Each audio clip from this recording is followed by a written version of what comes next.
forensic artist. Worked for the San Jose Police Department from 1995 to 2011. I showed up to a place I'd never been, and there was a guy with a drafting board. We couldn't see them, they couldn't see us. Tell me about your hair.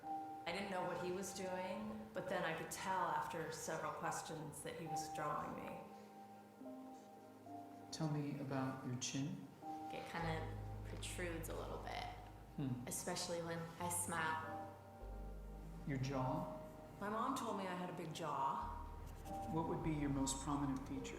Kind of have a fat, rounder face. The older I've gotten, the more freckles I've gotten. I would say I have a pretty big forehead.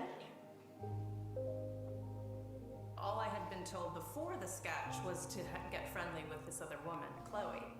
Today I'm going to ask you some questions about a person you met earlier, and I'm going to ask you some general questions about their face. She was thin, so you could see her cheekbones. And her chin, it was a nice, thin chin. She had nice eyes. They lit up when she spoke. Cute nose. She had blue eyes, very nice blue eyes. So here we are. This is the sketch that you helped me create, and that's a sketch that somebody described of you. So yeah, that's... She looks closed off and fatter, sadder too. The second one looks more open, friendly, and happy.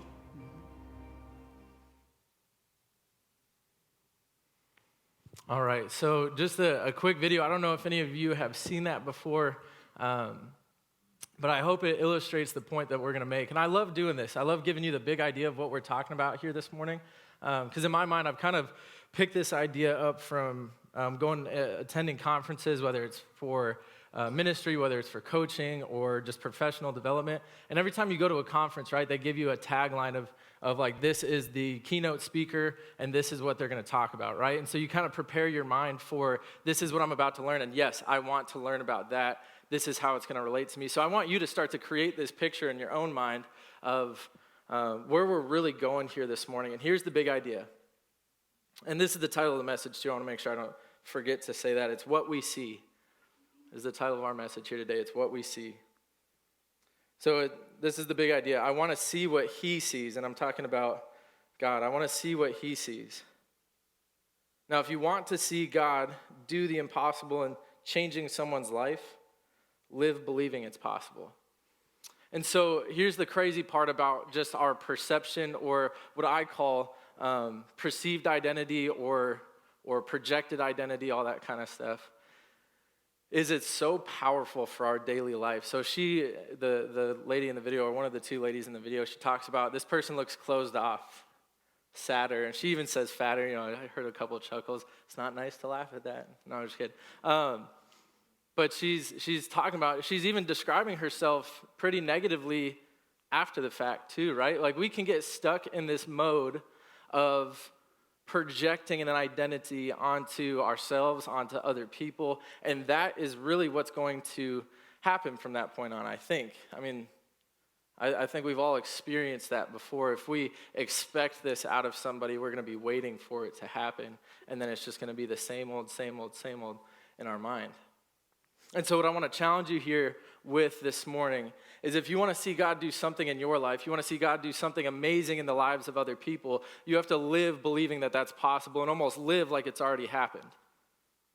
You have to live trusting the God of the universe, that the things that your heart desires, if they're in line with what God desires, that he will bring those things to fruition in the way that he wants to bring them. Maybe not the timing that you would like to see them happen in, but the way that he's going to bring them about, the way that he's going to work and mold somebody's life and character. But you have to believe that that's possible. You have to expect that that's possible. I know a lot of you well. A lot of you know me well. We have friends, we have people that we talk about that we're like, man, I just wish that they would get it. I wish that they would just understand. And they're so close. They're getting there. But every single time they just let me down, and I just think I'm over with it. I think I'm done. I don't think I can keep pouring into them. And what I just want to encourage you with here today, and it might sound like a broken record. You might say, I've tried this already. Man, keep going. God does some incredible things in people's lives when we stand in the gap, when we act like Jesus did, when we leave the door open for people to surprise us, when we leave the door open for God to use us in their lives. And so before we get further into, I'm like almost explaining the whole message here in just like a quick little monologue. I should probably cut myself off. So let's stand here real quick. We're going to read through our passage here this morning. And the reason why we stand is just out of reverence for Jesus' teaching in this inspired series, going through every single one of his teachings in the Gospels. And it's Luke 19, verses 1 through 10. And it says this: Jesus entered Jericho and made his way through the town. There was a man there named Zacchaeus. He was the chief tax collector in the region, and he had become very rich. He tried to get a look at Jesus, but he was too short to see over the crowd. So he ran ahead and climbed a sycamore fig tree beside the road, for Jesus was going to pass that way. When Jesus came by, he looked up at Zacchaeus and called him by name. "Zacchaeus," he said, "quick, come down. I must be a guest in your home today." Zacchaeus quickly climbed down and took Jesus to his house in great excitement and joy. But the people were displeased. "He has gone to be with the guest of a notorious sinner," they grumbled. Meanwhile, Zacchaeus stood before the Lord and said, "I give half my wealth to the poor, Lord, I will give half my wealth to the poor, Lord, and if I have cheated people on their taxes, I will give them back 4 times as much." Jesus responded, "Salvation has come to this home today, for this man has shown himself to be a true son of Abraham. For the Son of Man came to seek and save those who are lost." You can go ahead and be seated. So again, we're looking at this story of Zacchaeus, and maybe you're familiar with it. It's kind of funny. I've never actually taught on Zacchaeus before. I've been in ministry for, I think it's going on 7 years now, and I've never actually dove into this story in a way of teaching it, which is kind of funny because I think I've hit just about every other story in the Gospels of the commands and the different parables and all these different things that Jesus teaches. And so I'm pretty excited, and what I want to encourage you with is because I have heard stories about Zacchaeus. I have heard sermons about Zacchaeus. I don't want you to just think, okay, well, I've heard this sermon before. I've heard this story before, and I'm going to tune out. Again, I want to challenge you. Today's all about changing your perception on something, changing your preconceived notion, your view, what you see in a situation. So let's be very open to what God might have for us here this morning. So we're going to break this down in context. Zacchaeus is our first character that we're going to look at. So this is chapter 19, verses 1 through 4, where it's really giving us a glimpse on who is Zacchaeus. What's he all about? Again, Zacchaeus is a smaller guy. They don't say how short, but the average human being around that time was like 5'6" to 5'7". So he probably was around, like if he was notably short, he was probably like 4'11".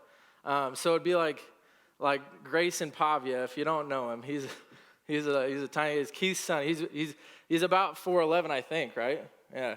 I'm sorry if that hurts your feelings that he's, no, I'm just kidding. He'll go through a growth spurt. But he's a shorter guy, and he's not able to see Jesus. And so he's like, man, I want to get a glimpse of who this person is. There's all this chatter about Jesus, and I want to catch a glimpse. And so we find Zacchaeus here in Jericho. Jericho's location is actually on the way up to Jerusalem, where we know that Jesus is about to go to be crucified. And this is actually the last encounter that Jesus has with somebody, the last story that we get in Luke at least, of him getting a personal encounter with somebody before he goes to Jerusalem to finish his task. And so this is about 20 miles away. It's the city of Palms. It's a beautiful city down by the Jordan River. All these different characteristics about Jericho. Is a very wealthy place as well, too. Lots of good things going on. It was once even considered the gift from Mark Antony to Cleopatra. So this place, what I'm trying to get at is, it's not like Zacchaeus was just ripping off the poor and just in this place of complete desolation, and he was just rising above and everything. It was almost like instead what was happening is he was trying to meet the level of wealth of the surrounding city, if that makes sense for you here this morning. Instead of Again, because I think a lot of times we view this as like he's an evil character because here's all the lowly people and he's the one that's profiting off of all of them. What's really going on is he is kind of doing that, but also at the same time, the biggest thing I think in Zacchaeus' head is I need to be like the people around me. I need to achieve wealth the same way that these people are achieving wealth. Because Jericho, again, is a very beautiful place. And I don't know if, it made me think a little bit about Fountain Hills, if I'm going to be honest with you. I think sometimes we can get into a comparison fight with ourselves. There's a lot of great things around here. And this is true for Arizona really in general. We live in a very blessed state. And so, again, I want to encourage you, if you feel like you're stuck in that spot, maybe you're a little bit like Zacchaeus here. So here's some more characteristics. He's a chief of the tax collectors, so he is the highest on the totem pole. He's not just a tax collector like we see Matthew or Levi as he's called earlier in the Gospels, the guy that wrote the book of Matthew. So he's not just a tax collector, but he is the boss of the tax collectors. He's the one that's getting a little bit from each and every single one of them while also still making his own money. So he's a very, very wealthy man. He'd be looked at as like the lowest of lows within the community, though. Because he is the chief of all tax collectors, he's looked at and hated the most by everybody else, especially the rest of the Jewish people in that community. And so we see this very wealthy person profiting off of his own people, squeezing money out of the Jewish people in Jericho. He's also short, and that was kind of a negative thing in that day and age as well, too. And so he's got a lot of things going against him. And so as we see this story unfold, we see our next character come into play, and our next character obviously is Jesus. And I'm going to say the word see here a lot, and so again, I want you to grasp onto this. Zacchaeus wanted to see Jesus. But why? Why would he's got all the things that he would ever need, right? He's got all of the money. He's got all of the power. All of the things that he would think, or you would think somebody would need, Zacchaeus has. And so why would he need Jesus in his life?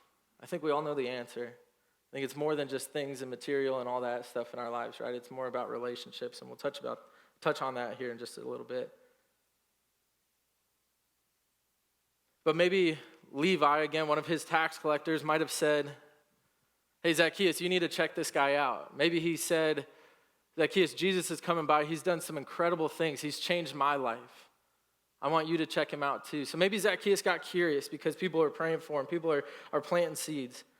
And so you see this, again, this guy that's looked on, he's hated on by a lot of people. He carries no shame because it talks about how he is so eager to see Jesus that he climbs up a fig tree. Now, a lot of times we would associate climbing up trees with kids, right? Like my daughter, she's almost 4. She asks me to climb on every single tree, and I'm like, nope, that's all you. I'm not that flexible anymore. And bark really hurts when it rubs against your skin really fast. And so I'm going to let you do it. You're a little bit more, repairable? I don't know. That sounds horrible. That's bad parenting. I'm just going to cut that story off. So he climbs this tree with childlike curiosity. And he didn't care if he'd look like a fool. You know, I'm trying to hit a lot of different areas here as I talk about Zacchaeus. Maybe you can grasp onto one that'll help you relate to him here this morning. Maybe you are that type of person. You don't care. You're just curious. You want to go see. You don't carry the shame that some of us might deal with sometimes. And you're just like, well, I'm going to go. I don't care. I'm going to go and see who this Jesus character is. And that was the heart of Zacchaeus here this morning. But here's the biggest thing. We meet Jesus. And Jesus, we know, loves the outcast. Jesus loves the downtrodden. He wants to be able to restore things in people's lives. And so Jesus sees Zacchaeus and calls out to him right away and says, Zacchaeus, I need to be a guest in your house. And this goes back to this perceived identity or projected identity. Would you tell somebody, hey, we need to hang out, if you had this identity of they're not a good person, they're not a great friend, they're whatever it is? But Jesus, knowing all of the things that Zacchaeus has done, projects a different identity onto him and says, hey, I need to go meet with you. I need to go hang out with you. I need to go be with you. Maybe that should hit you here this morning. Maybe there's somebody in your life that you're struggling with extending that relational time with. And you need to change that. And you need to reach out to them and you need to rectify that. Because here's what's always true. And if we're going to be like Jesus, we need to start doing this. Jesus will always seek out. He'll never wait for people to come to him. Now, it might feel like that sometimes, but it's probably more because Jesus is following after us so much, and we're just like, nah, I'm doing my own thing. I don't need Jesus right now. Okay, but Jesus is always pursuing you. We sing this song here all the time called The Reckless Love, or Reckless Love. It talks about the reckless love of God, how he would chase down the one lost sheep and forsake the 99 other sheep in his care just to make sure he can go and track down the one. That's the type of love that the Savior of the world has for you. And that's what he's trying to teach us here with this story of Zacchaeus. So Jesus takes initiative. He goes and meets Zacchaeus where he's at. He goes to his home turf. And again, he didn't wait. He wasn't saying, I'm going to wait until Zacchaeus is open, until he's willing, until he's really, truly desiring a relationship with me. I'm going to go start it. Jesus is going to go start it. Again, if we're going to go be like Jesus every single day, we need to go start the relationship instead of waiting for it to happen. You need to go start the impact instead of hoping somebody will reach out to you. And here's the reaction that we get. It's a predictable one too. Jesus has experienced this before in a multitude of ways. So he reaches out to somebody who's disliked by the rest of the community. And then the backlash is that, man, he's hanging out with that sinner. We see this in Luke 5:27, verse 32. And in Luke 15:2, it says, this made the Pharisees and teachers of the religious law complain that he was associating with such sinful people, even eating with them. And then again, like I said, Luke 5:27 through 32. Later, as Jesus left the town, he saw a tax collector named Levi sitting at his tax collector's booth. Follow me and be my disciple, Jesus said to him. So Levi got up, left everything, and followed him. Later, Levi held a banquet in his home with Jesus as the guest of honor. Many of Levi's fellow tax collectors and other guests also ate with them. But the Pharisees and teachers of religious law complained bitterly to Jesus' disciples. Why do you eat and drink with such scum?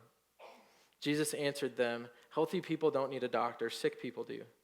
I have come to call not those who think they are righteous, but those who know they are sinners and need to repent.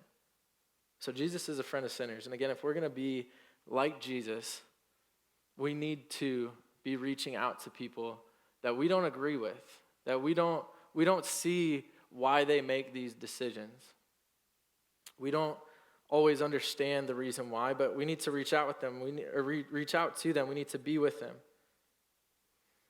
And I'm going to challenge you, if you're in a life group, this is a question that you guys are going to talk through and kind of dive into. And it's in Matthew 1 that we'll look at, but it says, don't just put up with them, see them. Don't just put up with people in your life. See people, understand them. I think we know that this is true, right? That if I try to understand somebody, if I try to really see somebody, I'm going to have a different level of affection and love for that person than if I'm just kind of frustrated by them and I just put up with them. So don't just put up with people. See people how God sees them. Pour into people.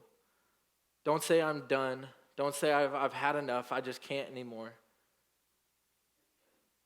With God on our side, go do immeasurably more than you thought you ever could and go be in that person's life. And here's maybe one reason why Jesus is so geared towards sinners. If you look at Matthew 1, and you can pull this up in the Bible app if you have it. I'm going to give you a second to look it up. But if you look at Matthew 1, you get the lineage of Jesus, right? You get all of Jesus' ancestors, where he came from, who he came from. And you see people like Tamar, and if you're unfamiliar with these names, it's fine. I'll give you a little glimpse of who they are. Tamar, Rahab, David and Bathsheba. All the kings that it talks about in that time. So if you think about this and you read about this, of all these ancestors and the lineage of Jesus, you understand that he comes up from well, yeah, he comes from a very messed up family, right? Is that kind of funny to think about? Like, I don't think we understand that fact. You know, and it's funny because I think a lot of times that the paths that we take in life are because of the family that we have. Maybe we go the exact opposite way because of the family that we had, or we run towards what they did, or we have a soft spot in our heart for people that were like our family members, right?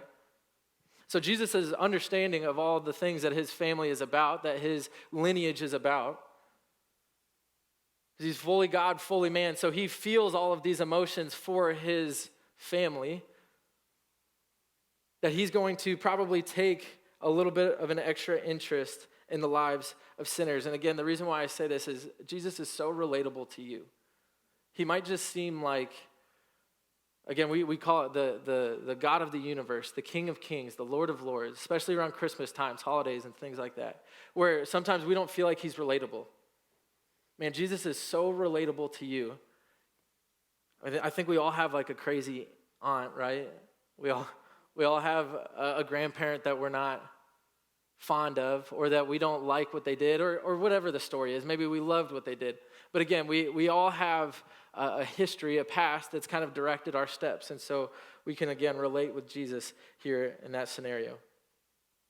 And now if we jump to verses 8 through 10, we see Jesus talking about the repentance, the new identity for Zacchaeus. And he references, we just talked about this story a little bit ago, the rich young ruler. And if you're, again, unfamiliar with this, the rich young ruler is somebody who goes up to Jesus and asks, Lord, how do I get into heaven? And Jesus says, sell all of your belongings, give them to the poor, and follow me. And it says that the rich young ruler walked away sad. I have a feeling, it doesn't say whether or not he does it, I have a feeling that he didn't go sell all of his belongings, right? Like, we can kind of assume that from the story. But what do we see in this scenario? We see the same, and actually what Jesus says in that too, is that it's harder for a camel to pass through the eye of a needle than it is for a rich man to see heaven.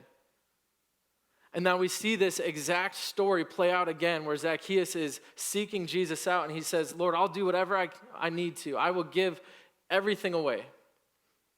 So this person that steals and takes and penny pinches people and does all these different things is now saying, I'm going to be the most generous person in the world. And Jesus didn't even tell him to. Zacchaeus brought it up to him. And so we see this new identity coming out really just because Jesus projected something onto Zacchaeus. What are you projecting onto the people that you meet, that you do life with? Are you projecting that they will let you down? Are you projecting that they won't be the right type of person? Again, it's still a struggle. People still will let you down even if you have a great outlook towards them, right? But again, the encouragement here this morning is that we can look past it, that we can understand that it's possible. And so I want to skip ahead here, actually, and jump into a couple things. So why did Jesus come to the earth? Do we see the real reason why? And hopefully we can say it. We talk about it during communion. If you've been following after Jesus, if you consider Jesus to be the Lord of your life, you can understand this. But why did Jesus come? Why did he come to the earth? He came here to do a simple task. He came here to save people through relationship.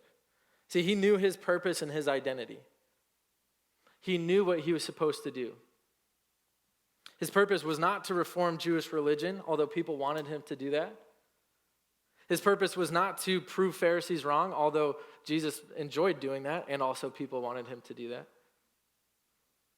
His purpose was not to bring a military political kingdom in, even though people wanted him to do that. His purpose was not to bring salvation, that is totally wrong.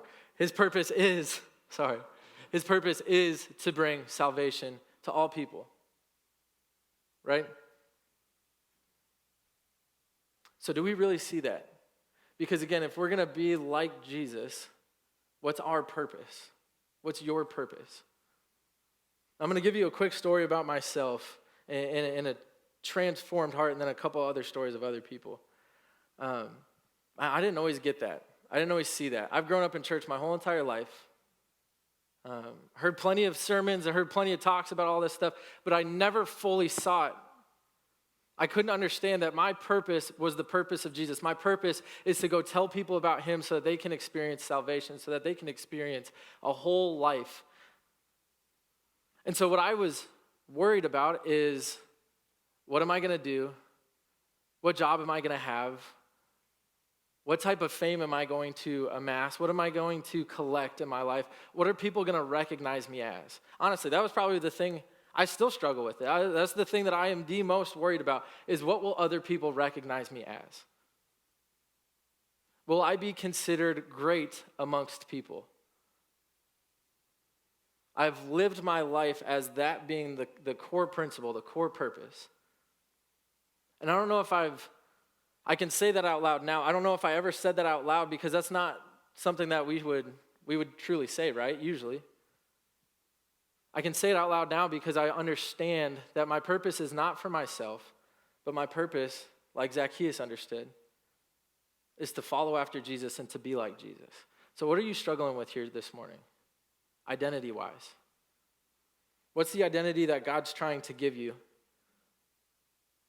But you're too fixated on too many other things to be able to fully step into it and recognize it.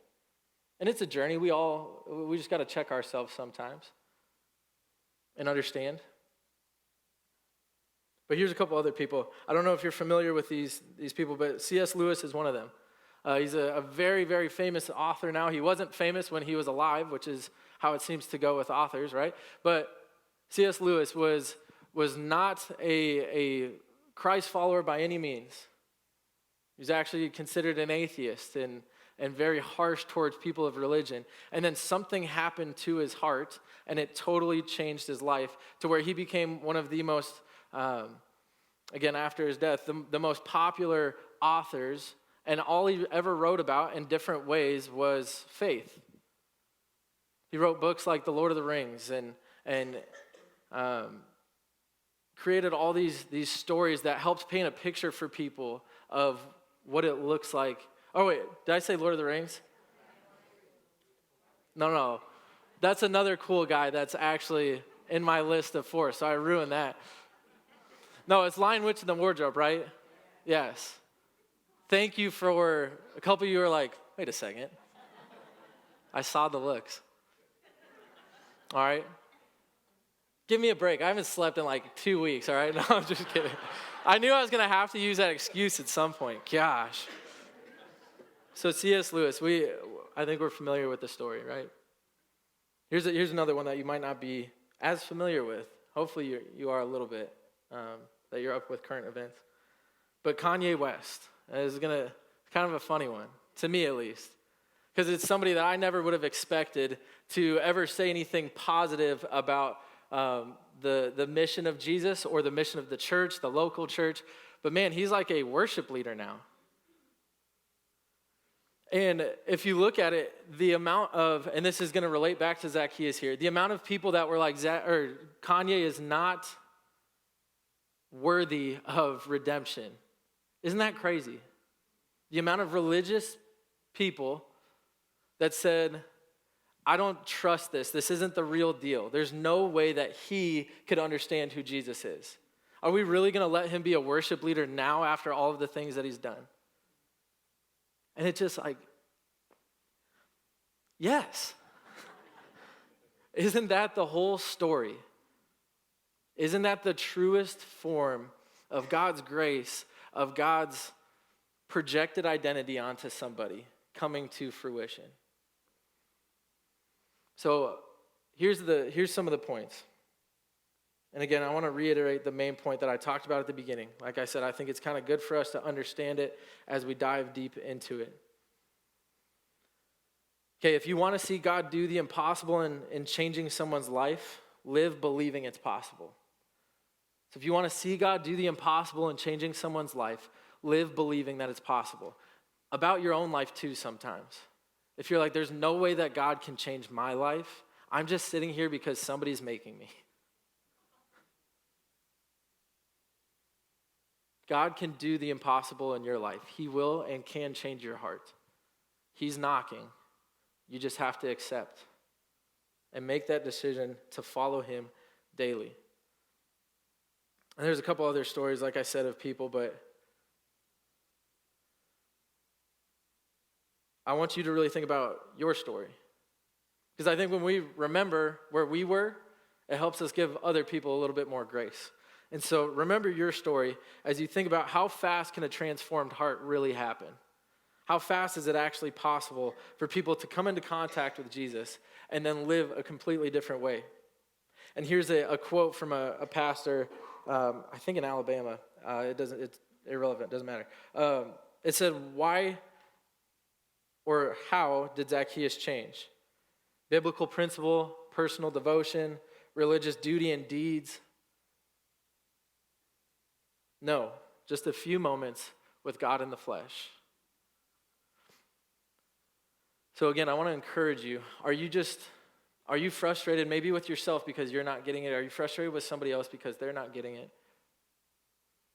And you're just like, all right, well, if you would just do this thing, I know it would change your life.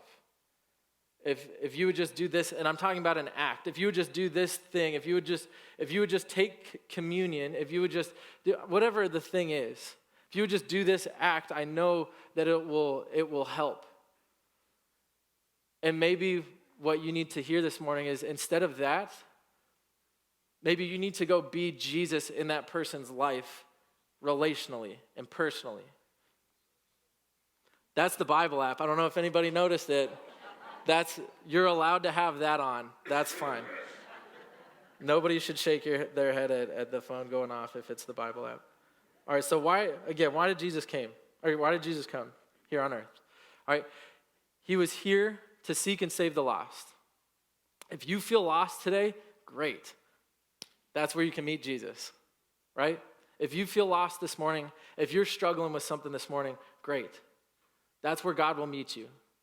And it's all about you reaching out and saying, God, I'm ready to have the conversation because I know you've been waiting for me. And so here's some things to think about. And they're going to pop up on the screen here. Feel free, because there's quite a few of them. Feel free to take a picture if you want. Also, this is in the Bible app if you have it, or in our CCFH app, you can find all of the notes from the sermon. So things to think about. What is in your way of seeing Jesus? Like Zacchaeus, he was a short guy. This is a very literal issue that he had. Maybe yours is a little bit more theoretical, but he was a short guy, and he could not see Jesus, so he found a way to go see Jesus. What do you need to remove from your life? What do you need to edit from your life so that you can see who Jesus is for real? And again, you might be saying to yourself, I can't give this thing up. Maybe this is the thing that's keeping me from seeing the real Jesus, but I can't give that thing up because this is who I am. Okay, you're projecting the wrong type of identity onto yourself, and you need to stop and you need to project the identity that God has for you here this morning. Because he'll show you and tell you this is the thing that you need to remove from your life. So what is in your way of seeing Jesus? Would you give away your wealth and comfort? Would you give away your time and energy or your convenience to save the lost? In a video here in just a minute, I want the video to speak for itself, but we're going to really hit on that idea of relationships being more important than just about anything else. And how you see people, how life-changing that can be. Like we saw in the video at the beginning of the sermon here, the way you see somebody could totally change not just their day, but their eternity.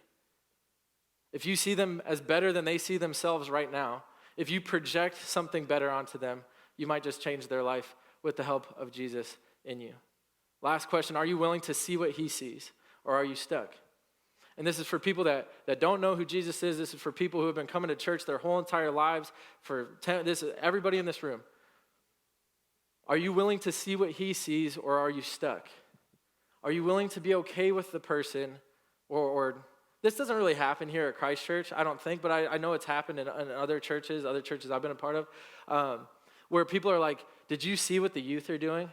I don't know if it's because I'm the youth pastor and I've been here long enough to like kind of integrate all that. So, I mean, we have youth serving in every aspect of our church. But a lot of times it's like, did you see what the youth did? Did you see how they like kicked a hole in the wall? It's like, yeah, they're kids. Not that I encourage them to kick holes in the wall. But man, it happens sometimes. Are you that frustrated that they kicked a hole in the wall that you'd rather them not go to church than to be in here? You know, again, ask yourself, are you struggling to see what he sees because you've been told your whole entire life by somebody that you're not enough? Like the video at the beginning, it talks about, my mom always said that I had a big chin or something like that. I can't remember the exact characteristic. And now that's all you can see is this big chin. Are you stuck in an identity crisis? Are you stuck in a perceived identity or a projected identity? I want to encourage you to get out of that here this morning. Because if you want to see God do the impossible in changing someone's life, you have to live like that thing is possible. All right, so if you want to see God do, I'm going to repeat that over and over again because I think it's so important. And it is like a daily check and balance with yourself, right? That if you want to see God do the impossible, you have to live like that is possible. Let's check out this video. It's about 5 minutes long, so try not to fall asleep. If you do, slap yourself. I don't know, play the Bible app, whatever you got to do. Stay awake. But it's about 5 minutes long. I saw it on Facebook, and I just thought it was too good not to share with everybody here this morning as far as how it relates to what we're talking about. So let's go ahead and play that. Last year, I found out that I was in the running for this title. It was then that I decided I wanted it. So, I worked hard for it. I sacrificed for it. And yes, I stressed for it.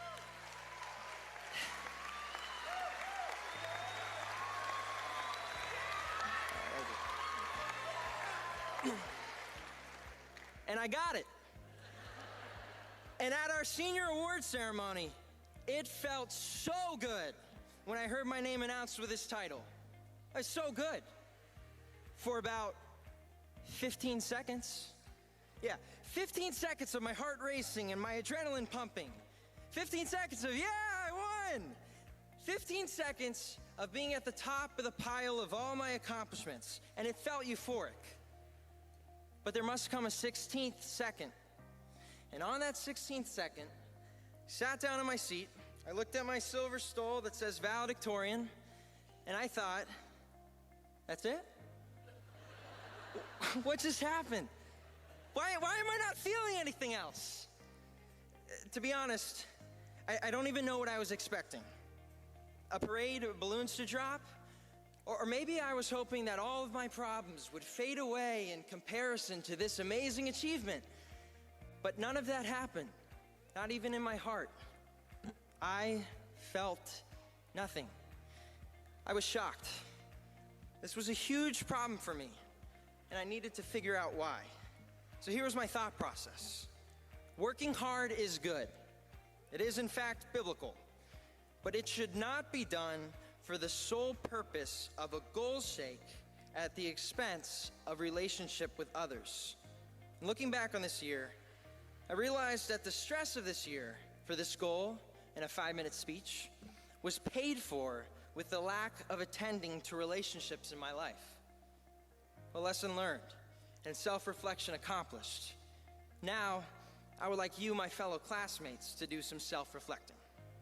I would like you to take a moment to fill in a different thing that you strive for and you focused on. Something that you thought was the end-all, be-all. Perhaps it was sports. Perhaps it was fine arts, academics, getting into a particular school, an unhealthy social life, social media, or video games. Friends, we are about to launch into life, and we haven't messed anything up yet. Now think, instead of academics taking your focus off your important relationships, it was your career you chose over your spouse. Instead of sports, it's money that you pursue at the detriment of your children. Instead of just the Instagram-worthy picture, it's striving to be famous at the expense of time with your friends because now you're too self-involved. I'm well aware that this is kind of a downer speech, but I don't care. Because a lesson learned should be a lesson shared. Now, I'm glad that I have only made this mistake of striving for something that is in the light of eternity not important for just 1 year. I can't imagine if I had learned this at 50 or at the end of my life. And here's the lesson. Have no regrets in the 16th second. Nothing is more important than your healthy relationships. Nothing. Not your goals, not your successes. And here's why. Relationships are where we get to influence, impact, and change people's lives. Your life cannot be meaningful without them. Now, we are put on this earth by our Creator, and we all have a purpose: to advance God's kingdom that all may be saved. Now, how we all go about that, that's what's different. It's different in what college we choose, who we marry, and what career we choose. It's different in the triumphs and tragedies that come upon us. But in all those things, new relationships are being formed. As you live your life on this earth, there is no greater good than you can do for a person than to love them so much that you point them to Jesus Christ. But first, He should be your first relationship that you cannot neglect. And I want you to know, I have been here at TKA for 14 years, and I love this school, and I love all of you, my classmates. And tonight, I am imploring you, if you have not begun that personal relationship with Jesus Christ, just do it. There is no better way to start something new and close a chapter of your life than with Him. If He is your Lord and Savior, then make sure you care for that relationship above all others. And after that, prioritize what is important in your life. And never, never lose focus of your important relationships. So be generous with your time and money, and a lot of relational issues will be resolved. And by the way, it's not too late to mend fractured relationships. Any friends you haven't spoken to in a while because of your pride, parents whom you disrespected, and teachers who you never thanked, just do it. Humble yourself, start a conversation. Have no regrets in the 16th second. No, I definitely, I feel like you're clapping for me, so go ahead. I didn't say this, I was thinking it. Like I was thinking in my head just now, I could have just totally summed that up for you instead of showing you the long version of a video. But I don't think it does it justice because it almost removes that relational aspect of understanding who that person is and what he's talking about. And so here's the amazing thing, and I get to experience this all the time with some of your guys as amazing students, is that as an 18-year-old just talking about life. And he's saying things from an 18-year-old's perspective, but how true is it for you today, for you this morning? See, I think a lot of times we live life assuming that we can only learn from people that are older than us or at the same stage as we are. Or when we're younger, we think that the people older than us have no idea what they're talking about and we're the only ones that have the answers. And so, yeah, you guys laugh because you maybe have experienced that relatively recently. No, so here's just another thing, is don't limit what God is going to do through people because of your projected identity on them. Don't ever restrict what He's going to do through you because of your own projected identity. Live freely because you have the God of the universe on your side, and He's very relatable to you, more than you could probably ever imagine. And so, summing up that video, here's a quick just personal story, because I think that this, the more we go through things, the more I go through things, the more I understand that we're all in this same lifeboat together, going through stuff that's similar. So I've struggled, again, like I mentioned this, I struggled with pleasing people, or how are people going to see me? And even very recently, within the last 3 months, I had a couple friends get some very high-profile jobs in arenas that I either currently work in or have worked in or want to work in or whatever it is. And that did something to me in a weird way. It made me hurt and ache and get frustrated. And I was like, man, I used to be better than them at that. And now I'm not. And what's wrong with me that I didn't achieve what they achieved? What's wrong with me that I'm not that level like they are. And that's not to say that any of the things that I do are not of high quality or high level or the occupations that because I do this as a pastor. I work here at Christ Church, but I'm involved in a lot of different arenas. And so some that are paid, unpaid, whatever it is. So I'm not just talking about job. I hope you don't hear job. I'm talking about just the things that we do. And so I don't know if you've ever struggled with that before, where you compare yourself to other people and you're assuming or saying to yourself, what happened to me? I was on such a good path. And it doesn't matter what age you are in your life, this can creep up to us. And so I want to encourage you, again,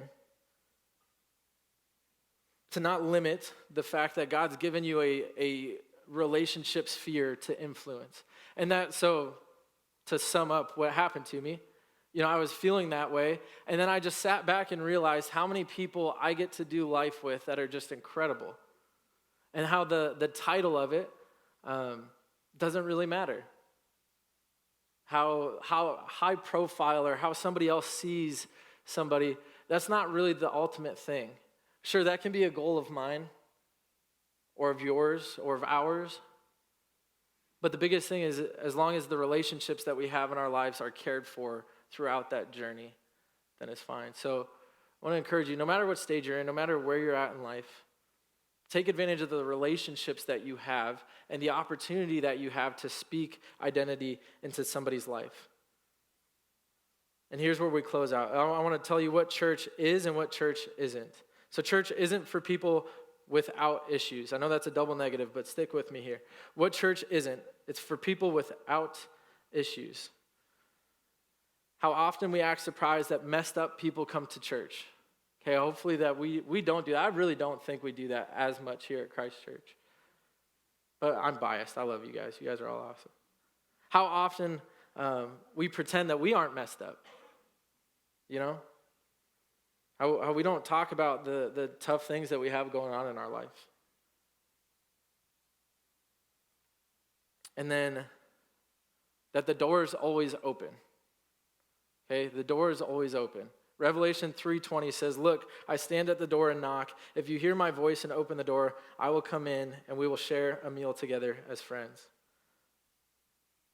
John 1:11-13, "He came to his own people and even they rejected him. But to all who believed in him and accepted him, he gave the right to become children of God. They are reborn not with the physical birth resulting from human passion or plan, but a birth that comes from God." All right? So let's understand this today, that if we want to see God do amazing things in people's lives, if we want to see him do the impossible, we have to live believing that those things are possible in our lives and the lives of other people. And that the biggest way to see that happen is to be relational. You're not going to see a change in someone's life if you don't ever pour into them. You're not going to see a change in someone's life if you don't teach, train, love, all those things, and stick in the middle of it with other people. I hope that's valuable here for you this morning. That's something that encourages you, and that's something that you feel like you needed to hear. Because there's somebody that you know is lost that Jesus is just calling out to, and that's popping into your brain right now, and that's the person that you need to go be in relationship with. Go share a meal with them. Might be scary, might be tough. You might have done it before and it fired back in your face. Try and get some other believers with you. Go do it. Let's go impact this community. Let's go impact our own spheres of influence, and let's live like nobody else lives because we have Jesus on our side. Let's pray. God, we thank you so much for the example of Jesus in the story of Zacchaeus and how powerful of a lesson it is to us. That just because somebody's one way doesn't mean that they can't be another way. Or just because they are one way doesn't mean that they don't want to be another way. God, we're all missing this relationship with you until we've found it. We're all struggling until we can have that whole life, God. And so I pray that we would be sensitive to that we would be open to what you would call us to do, that we would be bold in relationship with other people, that we would love people like they've never been loved before.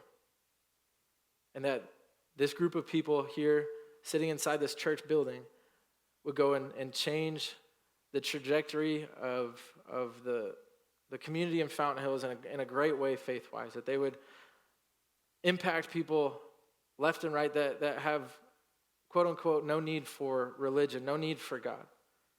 But that we would be so different that people would ask and say, I want to be a part of that. And God, we pray this in your mighty name.